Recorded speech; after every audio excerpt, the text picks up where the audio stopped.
Welcome to Cat Streets. Today we are going to be doing another interesting, unique, multi-level decorated cake. And because it's for my friend's birthday, this time it's going to be a Vaporwave cake. And this is actually a project I was really interested to give a go because it's something that I'm interested in too. Now, some of you might be asking, what is Vaporwave?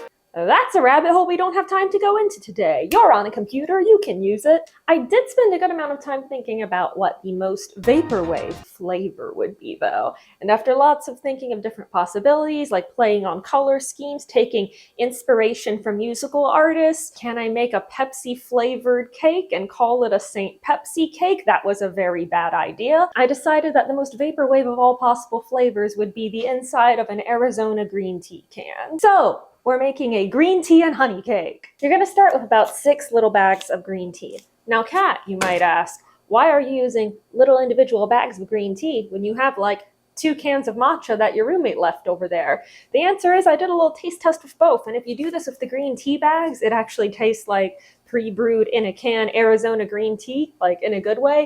And if you use the matcha can, it tastes very different, despite the fact that they are both literally green tea. I don't know why this is, it's just the way of the world. You're gonna wanna cut those open and put them into a spice grinder or small blender just to get the tea itself a little bit finer. Then we're gonna take a big bowl and start mixing together our dry ingredients, which includes 2 cups of flour, 3/4 cup sugar, that green tea powder we just made, 2 teaspoons of baking powder, 1 teaspoon of baking soda, and just a little pinch of salt. I'm going to make sure these are nice and mixed, and then I'm going to grab my electric mixer and add in a stick of butter, 1 little chunk at a time.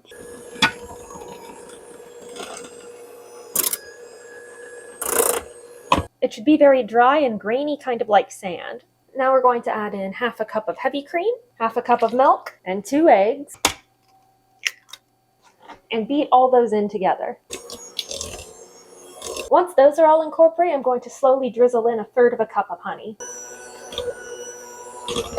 Now I'm going to put it into the 2 parchment paper lined and greased pans I'm using for this Vaporwave cake, which are a 8-inch square cake pan and a 6-inch diameter round one. Now these are ready to go into the oven at 350 degrees for about 20 to 25 minutes.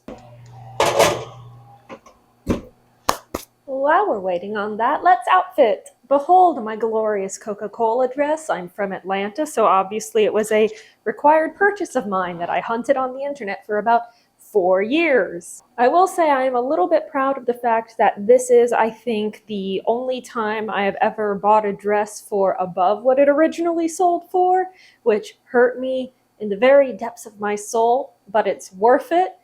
Because in just this one instance, we're okay with doing free promotion for a make corporation. It's very cute. One slightly interesting thing about this outfit is that almost everything that I'm wearing is from the Japanese brand Axis Femme. The reason that's interesting is because they are notably not a Lolita brand. More so than a lot of other normie fashion brands, though, they do tend to put out a lot of Lolita-friendly items. For example, Coca-Cola GSK, perfectly fine normal Lolita cut. The shoes are also by them, and I believe the hat is too. Let me check.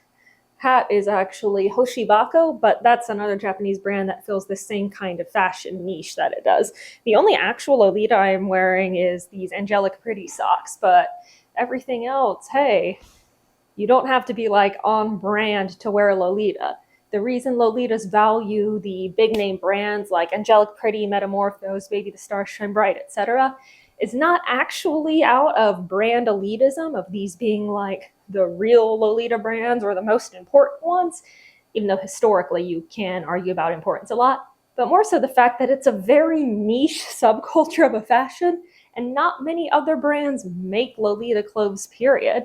When one like Axis Femme happens to, that's very, very cool. They make quite a few things that work with it, but that's just not really the norm. But you can still make them work. By now, the cakes are done and have chilled a little, so I can start prepping them.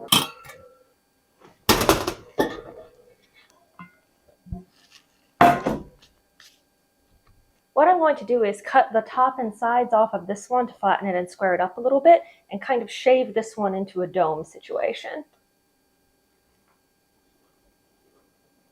All right, now we got the shapes we were going for, and we have all of these cake scraps. If only there were a YouTube video that could suggest us something tasty to do with these cake scraps. So now the cake part of our Vaporwave cake is pretty much done, but I'm going to brush in a little bit of soap, which is just going to be some milk, followed by a little bit of elderflower liqueur to kind of brighten it up. And next I'm going to whip up some cream to ice these with. Whip up some cream, it's whipped cream. How I say it, it sounds cooler. You want to take it from the top? Yeah. Now I'm just going to put together a quick whipped cream to ice these with. I'm going to be very honest with y'all in that I don't measure when I make whipped cream anymore. I just kind of do it. So I have an amount of heavy cream, and I'm going to whip that up and slowly mix in an amount of sugar as it goes. When it's almost fully whipped up like this, I'm going to add an amount of sour cream, and then also slowly drizzle in some honey and vanilla extract. And I'm just going to use this to cover the two cakes. They don't have to look particularly pretty because we'll be covering it. Once these are covered, I'm going to set them in the freezer. I'm going to be covering the cakes in marzipan, so that means that about 3/4 of a cup of almond flour, 3/4 of a cup of powdered sugar, and about half an egg white are going to go into the food processor. So what I basically did is make a couple of different colors of marzipan that I thought were appropriate for a Vaporwave cake. And they're all in slightly different quantities based on how I plan to use them. What I'm going to do is powder down my work surface here to make sure things don't stick, and I'm going to start arranging them in a bit of a pattern. I just noticed you're recording. Whoops. Oh no, you're good. I'm not talking. That's because I'm talking. Marzipan is very moldable, so you can roll it out and stretch it around pretty much however you want. Now that I have my design for the lower tier of my Vaporwave cake laid out, I'm going to take my black marzipan and roll it out flat. Alright, now that I've gotten this rolled out a little bit, I am going to lift it and transfer it over on top of this design. Just go with my little hands. There we go. I'm going to roll the whole thing down again. Sort of smooshing all of the different elements of the design together. At this point, our cake has definitely sat in the freezer long enough, so I can just transfer the design over on top onto the cake. That'll be it for this bottom layer for now. So I'm going to move on to doing a similar technique on the top layer, but one that's actually a lot easier. I'm going to take my pink marzipan and basically pretending like it's Play-Doh, fold in bits of the purple and the blue. Just pressing that together just like it's clay in elementary school again. And once you feel like you've gotten it nice and mixed, just press down onto a powdered sugared up surface and roll it out. Rolling, rolling. And at this point, the top should be nice and ready. So we can just take our marzipan and again, dome it over the top. Now this is ready to stack. There we go. I'm going to add another little border of the blue marzipan around the bottom of each layer, just to make that transition a little bit cleaner.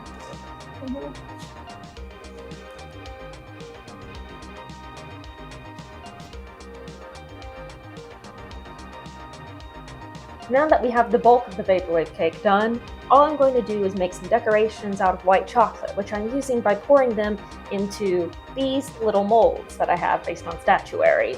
I've actually done white chocolate molding in a previous video, so you can check out the chess cake to see what I do, because I'm just going to do that, but in a different shape, basically.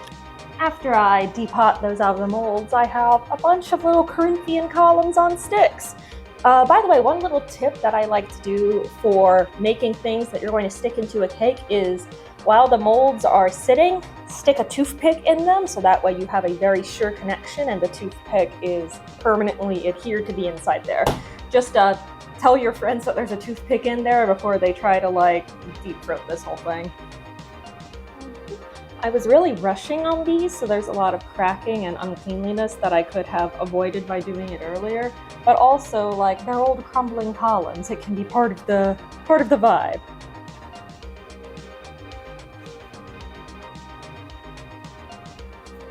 Now I don't know about you guys, but this looks like a vaporwave cake to me.